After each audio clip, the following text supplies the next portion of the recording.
Hello, everyone. Welcome to Cracking Addiction. My name is Dr. Fergal Armstrong.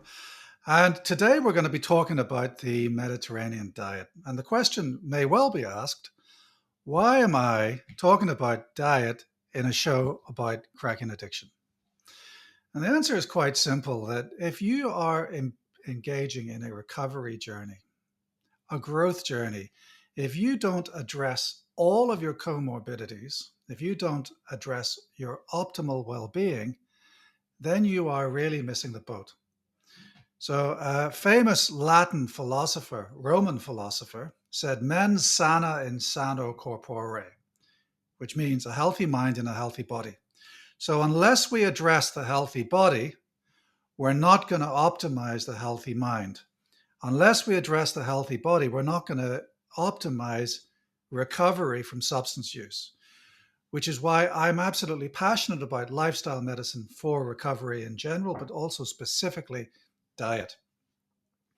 And it's really important to note that a proper diet improves physical and mental comorbidity and optimizes well-being. And that's the reason why we're here today.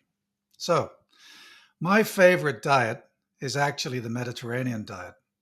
Now, the concept of a Mediterranean diet is fairly new. It wasn't until the 1960s that a gentleman by the name of Ansel Keys, in a article published from the 7 countries study, he wrote this: the Mediterranean people eat more fruit and fresh vegetables than people in the other areas. These dietary differences are associated with marked differences in the 15-year death rates. All-cause and coronary heart disease death rates were low in cohorts with olive oil as the main fat. So that was the landmark paper that was published describing the Mediterranean diet and introducing the concept that the Mediterranean diet was good for heart health. So let's look at the Mediterranean diet in a bit more detail. First of all, what is it? Well, it's a dietary pattern. So it's not a prescriptive list of foods you can and cannot eat. It's a pattern of eating. And really what we need to think about is what we're trying to optimize, what we're trying to moderate, and what we're trying to minimize. So with every meal, you should be eating vegetables, fruit, olive oil, nuts, legumes, beans, seeds, herbs, and spices. Often, at least 2 times a week, you should be eating fish and seafood. In moderation, so daily to weekly portions, you should be consuming poultry, eggs, cheese, and yogurt. Less often, you should be consuming meats and sweets, and you should be drinking alcohol in moderation. And of course, in Australia, the guidelines for moderation of alcohol consumption are basically no more than 10 standard drinks a week and no more than 4 standard drinks on any one day. So that's the pattern. Now, the Mediterranean diet, because it's so rich in olive oil, it has got quite a high fat content. So up to 50% of daily calories can be provided by fat sources. But the key thing is that the saturated fat content is less. It's less than 8% saturated fat because it optimizes and maximizes olive oil and minimizes animal protein and animal products, which of course contain a lot of saturated fat. It's got a high MUFA content. So MUFA stands for monounsaturated fatty acid, and that's basically sourced from olive oil. And it's got a high omega-3 to omega-6 ratio, which is very good for reducing inflammation. And overall, we've already said all of this comes from the beautiful olive oil as the principal source of fat. And importantly, it limits dairy. So remember, dairy is effectively an animal substance. It's animal derived. So milk and cheese is full of animal fat, and it limits dairy. But interestingly, it does actually encourage fermented dairy, i.e. yogurt. So if you're going to eat yogurt in the Mediterranean diet, it's got to be unsweetened, or at least minimally sweetened with honey only, not sugar, and Greek yogurt. So the net effect of the Mediterranean diet is it's got a high concentration of antioxidants and a low concentration of saturated fat. Now, researchers, when they're establishing research protocols to actually investigate the benefits of the Mediterranean diet, they actually have to be very specific about what kind of foods people are eating and what kind of good food versus less optimal food people are eating, and how do you actually calculate adherence to the Mediterranean diet. And so something called the AMED score has been developed. And it's interesting to actually talk about the AMED score because it gives you in more granular detail the foods you can and cannot eat according to the Mediterranean diet. So you get a score of 1 if you have above median consumption of vegetables, excluding potatoes, fruits, nuts, whole grains, legumes, fish, and if you have a high monounsaturated to saturated fat ratio. And what that means is a high amount of olive oil compared to animal fat. You get a score of 1 for below median consumption of red and processed meats, and you get a score of 1 if your alcohol consumption is between 5 and 15 grams a day.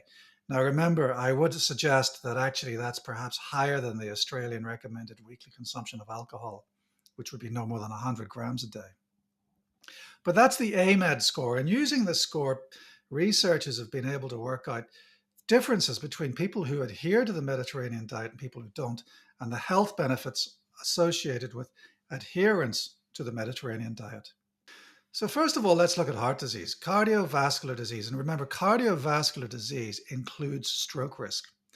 So we know that the Mediterranean diet, if adhered to, reduces cardiovascular disease. It reduces the incidence and mortality from ischemic heart disease and stroke.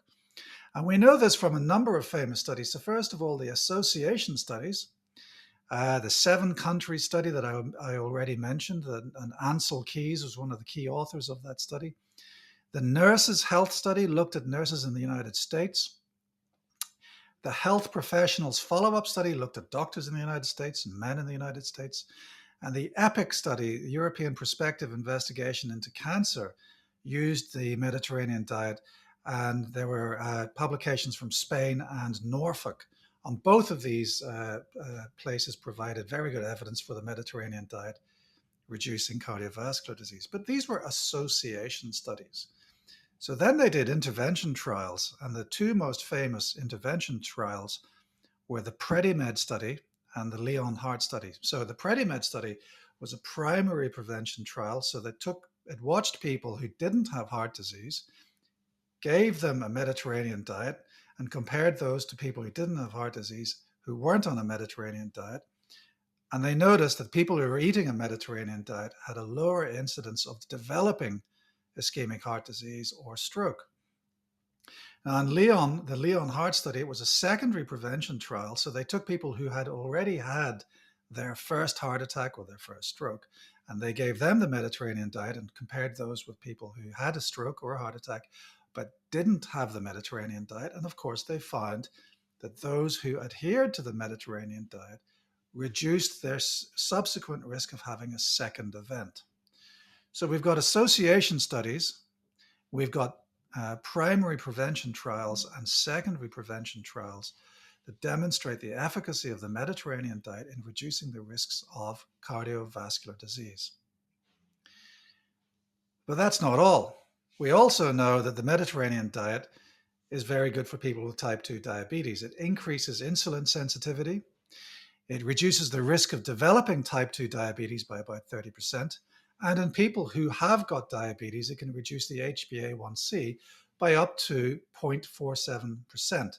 Now compare that with medication, where a reduction in HbA1c of 0.5% is actually a good thing. So it's almost up there to the threshold of the efficacy of medication. And we know that the Mediterranean diet is also good for metabolic syndrome. So first of all, what is metabolic syndrome? Well, it's a syndrome characterized by at least 3 of the following 5 possible parameters. So a waist circumference more than 102 centimeters in men or 88 centimeters in women. Raised blood pressure more than 130 over 85. High glucose more than 5.5 millimoles per liter. A low HDL, so less than 1 in men or less than 1.3 in women. and high triglycerides, i.e. more than 1.7 millimoles per liter. So if you have 3 out of those 5 possible problems in your life, you have been diagnosed, or you can be diagnosed with metabolic syndrome. Well, so what, you may say? Well, there are consequences to having a diagnosis of metabolic syndrome. First of all, you're at a higher risk of chronic disease, so you're 3 times more likely, compared to those without metabolic syndrome, you're 3 times more likely to develop cardiovascular disease, chronic kidney disease, and diabetes mellitus. And you are 1.6 times more likely to die. So metabolic syndrome is not something that we can ignore. But thankfully, we can see that the Mediterranean diet is associated with a 55% reduction in the risk of developing metabolic syndrome. Now, part of metabolic syndrome is actually having a high waistline. Now, that is bringing me on to the next issue, which is obesity and weight loss. So there's a concern among some people that the Mediterranean diet, because of its high fat content, is actually associated with weight gain. But remember, it's high in olive oil, which is monounsaturated fatty acids, but it's also increased. It gives you an increased amount of whole grains, fruits, vegetables, nuts, and overall, the diet is low energy and high nutrition density, the foodstuffs that we're talking about. And so evidence suggests that long-term interventions with an unrestricted calorie, high fat, high vegetable fat Mediterranean diet was associated with little changes in body weight and less gain in central adiposity compared to other diets, including low-fat diets. So really, in the long term, we know that the Mediterranean diet is good for the waistline and good for weight management. And if you need to lose weight, then a low-calorie Mediterranean diet is a very useful diet to actually achieve that weight loss. It gets better. The Mediterranean diet reduces your risk of developing cancer and also dying from cancer. So we know that there is a significant association with a lower risk of all-cause mortality associated with cancer. There's a lower risk of developing colorectal cancer, breast cancer, gastric cancer, otherwise known as stomach cancer, prostate cancer, liver cancer, head and neck cancer, pancreatic cancer, and lung cancer. All for the want of eating a few more vegetables, eating some more olive oil, and cutting down the red meat and the saturated fat. It gets better still. The Mediterranean diet is associated with a reduced risk of cognitive decline. So in particular, some studies demonstrated a relative risk of 0.6, which actually means it's less than 1, which means it's actually reducing the risk of cognitive decline. And these studies were done over 2.5 years. And then we come to mood. So the PREDIMED study that I've mentioned previously, also the SMILES study, these 2 studies and others demonstrated that the Mediterranean diet was associated with a lower risk of depression. And high adherence to the Mediterranean diet reduced the risk of depression with a relative risk reduction of 0.68. So this is fantastic news, to the point where in 2020, the Royal Australian and New Zealand College of Psychiatrists wrote a set of clinical practice guidelines for mood disorders, and I quote from those guidelines. They say, evidence supporting the Mediterranean diet characterized by high vegetable, fruit, fish, and grain components with low animal fat components.